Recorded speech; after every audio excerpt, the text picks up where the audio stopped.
வணக்கம் ஜோசியரே. வணக்கம்மா. யாருக்கு ஜாதகம் பார்க்கணும்? இதுல எங்க வீட்டுக்கார் ஜாதகம் இருக்கு ஜோசியரே, அவருக்கு தான் பார்க்கணும். அப்படியாம்மா, சரி கொடுங்க. இந்தாங்க ஜோசியரே. உங்க ஜாதகம் இருக்காம்மா? இருக்கு ஜோசியரே, இந்தாங்க. என்ன போட்டிருக்கு?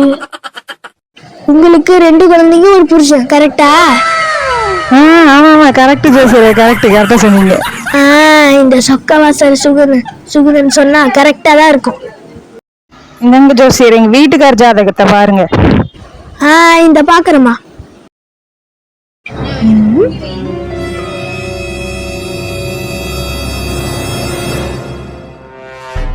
உங்க வீட்டுக்காரர் வெளியூர்ல தானே வேலை பார்க்கறாரு?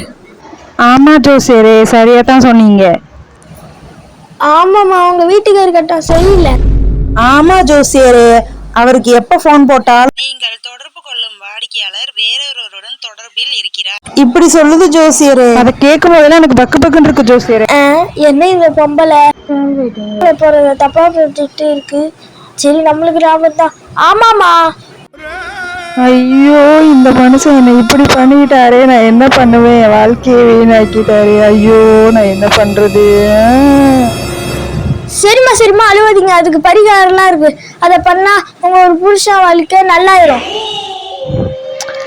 என்ன சொல்றீங்க ஜோசியரே? அதை முதல்லயே சொல்லிருக்கலாம்ல. ஐயோ, எனக்கு ரொம்ப படபடப்பா இருக்குது. அது என்ன பரிகாரம்னு சொல்லுங்க, நான் செஞ்சிடுறேன். ஆமாம்மா, அதுக்கு பரிகாரம் இருக்கு, நான் சொல்றேன். பொண்டாட்டி வேற பட்டு புடவை கேட்டா, பெரிய பையன் வேற கோட் ஷூ கேட்டா, சின்ன பையன் வேற ஷூ கேட்டா. ஆனா என்ன சைஸ்ன்னு தெரியலையே. சரிம்மா, ஒரு நிமிஷம் இருமா, வரேன். ஹலோ, உன் ஷூ சைஸ் என்னடா? 13 அப்பா. சரி அம்மா, ஒரு பட்டு புடவை தானம் பண்ணணும். அப்புறம் ஒரு கோட் ஷூ கொடுக்கணும். அப்புறம் ஒரு ஒயிட் கலர் ஷூவும் ஒரு பிளாக் கலர் ஷூவும் கொடுக்கணும். இதெல்லாம் உங்க கையால தானம் பண்ணீங்கன்னா உங்க எல்லா பிரச்சனையும் தீந்துரும். சரிங்க ஜோசியரே, நீங்க சொல்ற மாதிரி நான் செஞ்சிடறேன். இதெல்லாம் எப்ப தானம் பண்ணணும்? நாளைக்கே கொடுத்தா கூட பரவாயில்லம்மா. 7 நாள் கழிச்சு பூஜை பண்ணிட்டு அதுக்கப்புறமா உங்கள்ட்ட சொல்றேன். நீங்க தானமா கொடுத்துருங்க. சரிங்க ஜோசியரே, எல்லாத்தையும் நாளைக்கே நான் வாங்கிட்டு வந்து கொடுத்துட்றேன். ஷூ சைஸ் நம்பர் என்ன சொல்லுங்க? சைஸ் 13ஆம் நம்பர்மா. சரிங்க ஜோசியரே, இது எல்லாத்தையும் நாளைக்கு வாங்கிட்டு வந்து கொடுத்துறேன். என்னைக்கு தானமா கொடுக்கணும்னு சொல்லுங்க. வர 23ஆம் தேதி கொடுத்துருங்கம்மா. உங்க கையாலே நீங்க கொடுத்துருங்க. 23ஆம் தேதி நான் வெளியூருக்கு போயிடுவேன் ஜோசியரே. எங்க நெருங்கின சொந்தக்காரங்களுக்கு கல்யாணம், அதனால அங்க போயிடுவேன். அங்க போய் தான் ஆகணும். என்ன பண்றது? சரிம்மா, நான் பூஜை பண்ணிட்டு உங்களுக்கு ஃபோன் பண்றேன். நீங்களே கூட கொடுத்துருங்க. நீங்க வரும்போது உங்க சௌரமா நானே கொடுத்துட்றேன். அப்படியா ஜோசியரே? ரொம்ப நன்றி ஜோசியரே. நான் ரொம்ப கவலையோட வந்தேன்.